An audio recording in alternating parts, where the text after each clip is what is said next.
দেশের বিদ্যুৎ ও জ্বালানি খাতকে অস্থিতিশীল করতে একটি চক্র সক্রিয় রয়েছে বলে জানিয়েছেন প্রধানমন্ত্রী তারেক রহমান।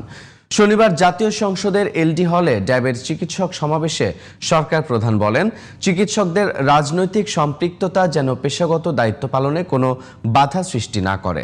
মাহি হাসানের রিপোর্ট। শেকড় থেকে শিখরে। শনিবার সকালে ডক্টরস অ্যাসোসিয়েশন বাংলাদেশ ড্যাবের চিকিৎসক সমাবেশে যোগ দেন প্রধানমন্ত্রী তারেক রহমান। জাতীয় সংসদের এলডি হল প্রাঙ্গণে গাছের চারা রোপণ করে মূল অনুষ্ঠান মঞ্চে প্রবেশ করেন সরকার প্রধান। এ সময় ড্যাবের চিকিৎসক সমাবেশে বক্তব্য রাখেন স্বাস্থ্য ও পরিবার কল্যাণ মন্ত্রী সরদার মাহমুদ সাখাওয়াত হোসেন এবং সমাজ কল্যাণ, মহিলা ও শিশু বিষয়ক মন্ত্রী ডাক্তার AJM জাহিদ হোসেন সহ স্বাস্থ্য সংশ্লিষ্ট ব্যক্তিরা। এই দেশের স্বাস্থ্য ব্যবস্থা, স্বাস্থ্য বাজেট, স্বাস্থ্য ব্যবস্থাপনা প্রত্যেকটা ক্ষেত্রে যার সবচেয়ে বেশি অবদান তিনি হচ্ছেন শহীদ জিয়া, খালেদা জিয়া। আপনাদের সহযোগিতা, আপনাদের সমর্থনবৃত্ত আমাদের মাননীয় প্রধানমন্ত্রীর সেই স্বপ্ন সুস্বাস্থ্যের বাংলাদেশ গড়ে তোলা কোনো ক্রমে সম্ভব হবে না।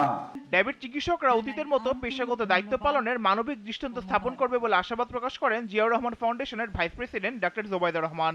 আমি বিশ্বাস করি ডক্টরস অ্যাসোসিয়েশন অব বাংলাদেশ ড্যাব বাংলাদেশের চিকিৎসক সমাজে মানবিকতার ও পেশাগত উৎকর্ষতার একটি উজ্জ্বল দৃষ্টান্ত। বর্তমান সরকার যখন দেশ গড়ার নানা কাজ শুরু করেছেন, তখন একটি মহল রাজপথে নেমে দেশকে অস্থিতিশীল করার পরিকল্পনায় নেমেছে বলে অভিযোগ করেন স্থানীয় সরকার মন্ত্রী ও বিএনপি মহাসচিব মির্জা ফখরুল ইসলাম আলমগীর।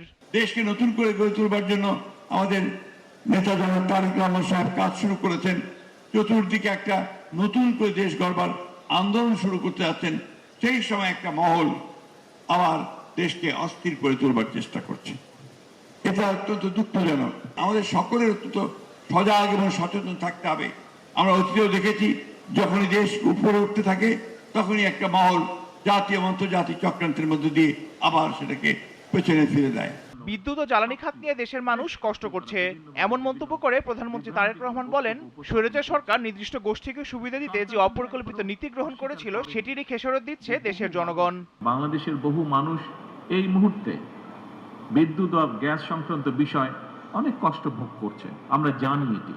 আমরা সামগ্রিকভাবে একটি ভঙ্গুর অবস্থা বা ব্যবস্থা আমরা উত্তরাধিকার সূত্রে পেয়েছি।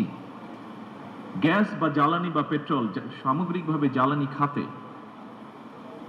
যেই অপরিকল্পিতভাবে প্ল্যান প্রোগ্রামগুলো গ্রহণ করা হয়েছিল, অথবা বিগত দিনগুলোতে কোনো নির্দিষ্ট মহলকে সুবিধা পাইয়ে দেওয়ার জন্য যে সকল নীতি গ্রহণ করা হয়েছিল, তার খেসারত সমগ্র দেশের মানুষ এবং বর্তমান সরকারকে বহন করতে হচ্ছে। এ সময় চিকিৎসা খাত নিয়ে বর্তমান সরকারের নানা পরিকল্পনা তুলে ধরে সরকার প্রধান বলেন, চিকিৎসকরা যদি নিজেদের মান উন্নয়ন না করেন, অবকাঠামো দিয়ে কোনো কাজ হবে না। অবশ্যই আমাদের সকলকে একসাথে কাজ করতে হবে। Mahi Hasan, DTV news, Dhaka. যত দ্রুত সম্ভব ই হেলথ কার্ড চালু করার